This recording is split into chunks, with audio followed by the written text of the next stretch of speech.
Valmis.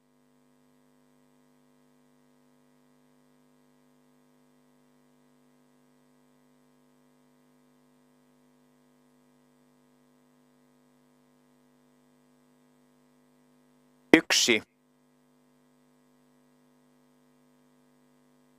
2. Aja. Lähtö hyväksytään. Paalulta 1 Lex Lincoln puolustaa johtopaikkaa rinnalla. Myös terävästi kiihtynyt 3 Jonas Halbach.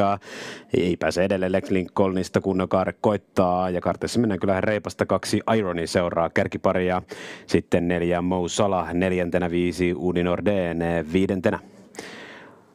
Laukkaa taustalla sisäradalla 10 Kikus Trooper. Siellä 6 on 6 Excuse Moi. Sen tuntumassa sitten kohti takasuoraa 8 Bolt Kronos. Numero 1 Lex Lincoln tahtiin ensimmäiset 500 metriä aikaa 15.0. Hylätään 10 Kikus Trooper, Olli Koivunen, syynä pitkä laukka.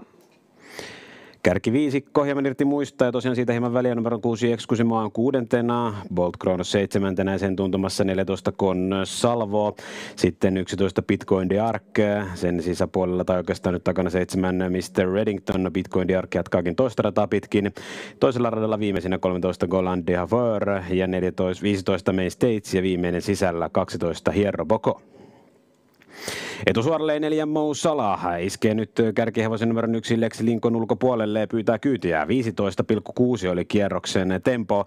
Maalipallon kohdalta vielä 2 kierrosta jäljellä ja kärjessä mennään nyt kyllä kovempaa. Lex Lincoln puolustaa johtopaikan. Mo Salah ottaa vauhtia pois toisella. Kärkikaksikko repi hetkessä useamman metrin kaulan takana tuleviin. 2 Ironin sisällä seuraavana, sen takana 3 Jonas Halbach.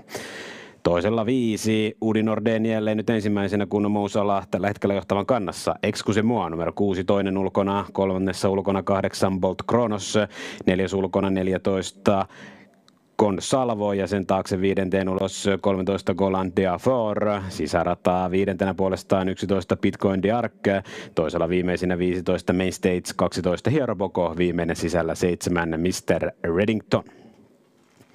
Puolimatka ollaan jo ylitetty tässä Craftin nimikko lähdössä. Bovek til Harper Hanovers lähdössä, jota johtaa Ville Pohjolan ohjastama 1 Lex Lincoln. 4 Mo Salah seuraa. Toisella 5 Udin Orden. Takanaan toisessa ulkona 6 Excuse Moi. Sisällä 3. 2 Irony. 4. sisällä 3 Jonas Halbach. 3. ulkona 8 Bolt Kronos. Etusuoralla kun ollaan täyttymässä toinen 1000. Ja se tapahtuu ajassa 15.0.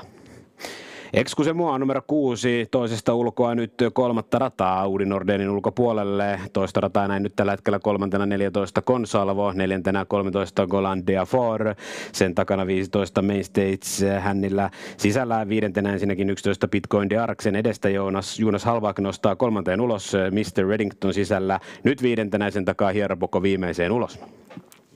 Samalla 5 Udi Norden väsynyt kärkihevosen ulkopuolelta ja toiselle ensimmäiseksi on vaihtanut 4 Mo Salah. 3. 6 Excuse Moi näin kärjessä 3 rinnan.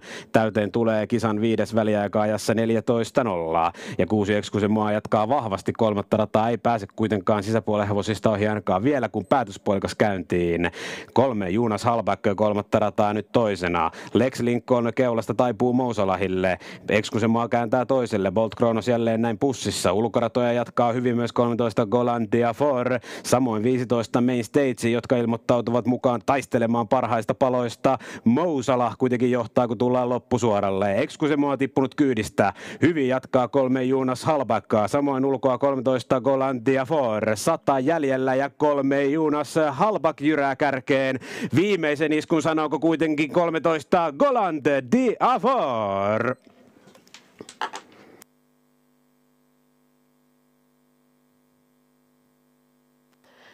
Päätös puolikas 13.6.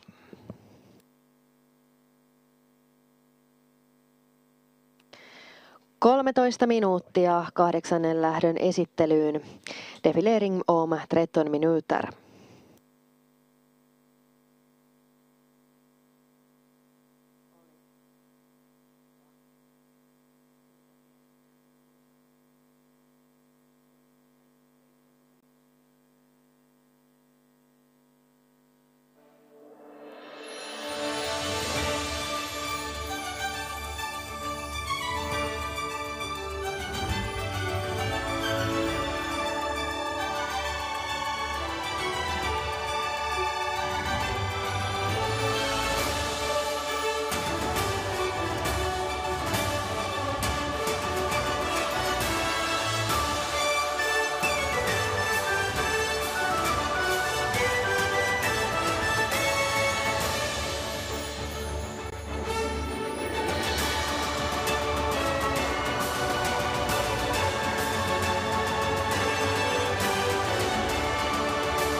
7. lähdön voittajaksi vahvistetaan numero 13 Gulan Dufour ja Björn Goop.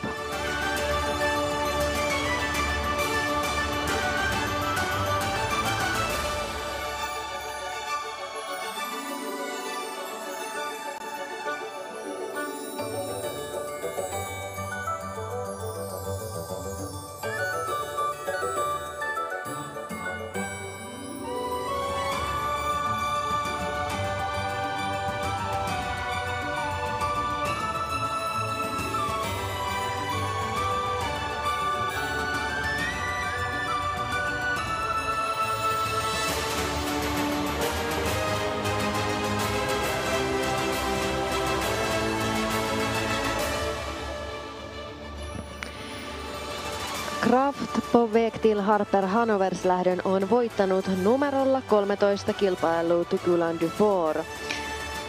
Christian Bichon hevosen kasvattaja, Järvensivu, et Heikkinen, et Nieminen Stable Oy Urjalasta omistavat.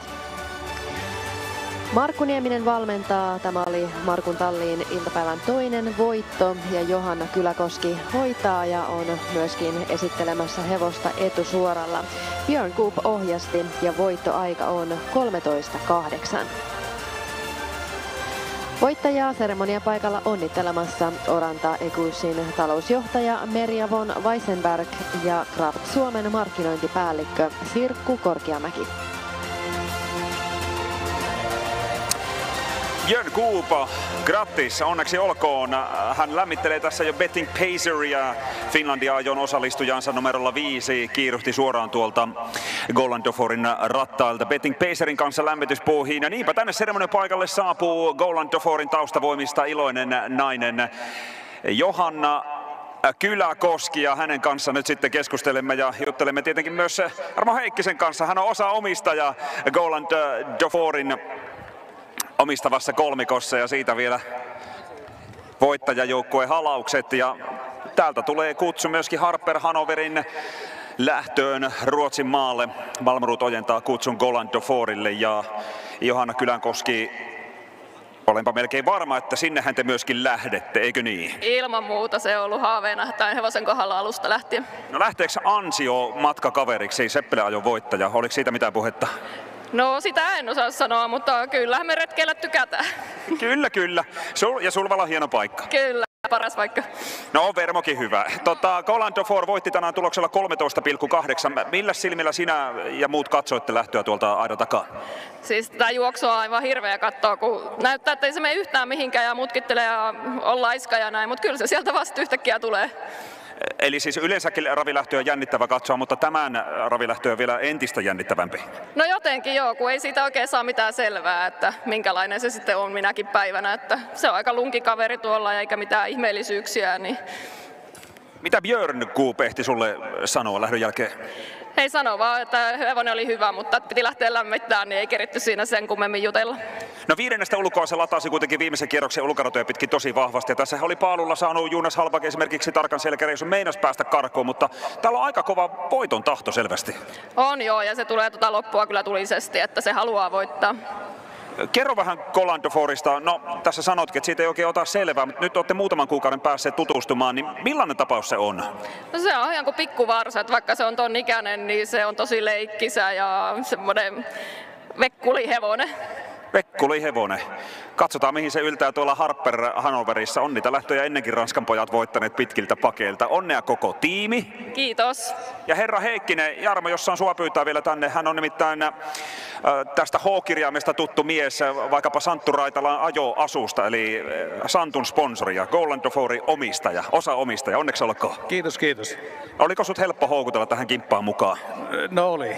Tämä oli helppo. Sen Vermon lähdön jälkeen niin soitin Santulle, että mikä tämä hevonen on, ja sitten oli yhteydessä Markkuun ja Järvesivun, ja se loppui sitten siinä. Ai sä olit itse aktiivinen siinä? Joo, no ei kyllä, joo. Ostamalla piti ostaa. Mikä tässä sua kiinnosti? No sanotaan, että olihan se niin ylivoimainen se Vermon lähtö, niin se niin kuin sytytti. Ja sitten Santulle kun soitin, niin Santtu kertoi sitten se hevosen, minkä tyyppinen hevonen on kyseessä, niin sytyi siitä. Ostamalla piti ostaa ja kyllä kannatti. Olipa esitys. Mitä sanot? No joo, kyllä niin kuin sillä Markku on, niin kuin sanotaan, sillä jopa niin kuin kehunut hevosta niin kuin harvinaisen paljonkin, että sillä no onhan se hevonen, on siellä sielua.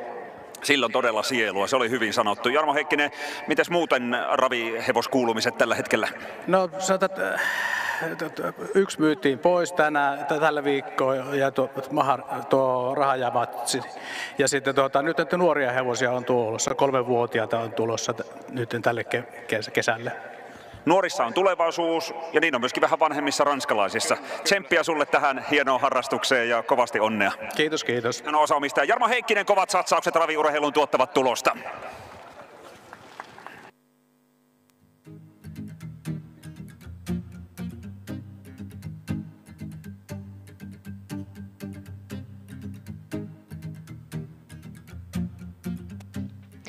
Toinen 7. lähdössä oli numero 3 Jonas Hallback ja 3-4 Mo Salah. 13-3-4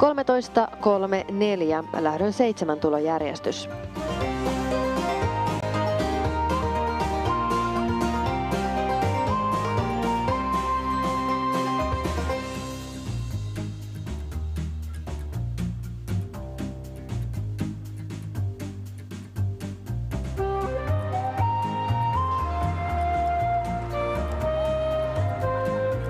Ja sitten katsetta kameraan päin Golan Dauphorin rinnalla onnitelta.